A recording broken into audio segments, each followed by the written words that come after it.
ابو واقد لیثی حارث بن عوف نے بیان کیا کہ رسول اللہ صلی اللہ علیہ وسلم مسجد میں تشریف رکھتے تھے کہ 3 آدمی باہر سے آئے۔ 2 تو رسول اللہ صلی اللہ علیہ وسلم کی مجلس میں حاضری کی غرض سے آگے بڑھے، لیکن تیسرا چلا گیا۔ ان 2 میں سے ایک نے درمیان میں خالی جگہ دیکھی اور وہاں بیٹھ گیا، دوسرا شخص پیچھے بیٹھ گیا اور تیسرا تو واپس ہی جا رہا تھا۔ جب رسول اللہ صلی اللہ علیہ وسلم واعظ سے فارغ ہوئے تو آپ نے فرمایا، کیا میں تمہیں ان تینوں کے متعلق ایک بات نہ بتاؤں؟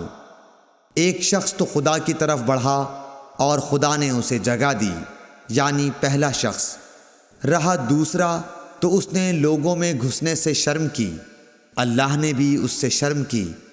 تیسرے نے منہ پھیر لیا، اس لیے اللہ نے بھی اس کی طرف سے منہ پھیر لیا۔ صحیح بخاری حدیث نمبر 474۔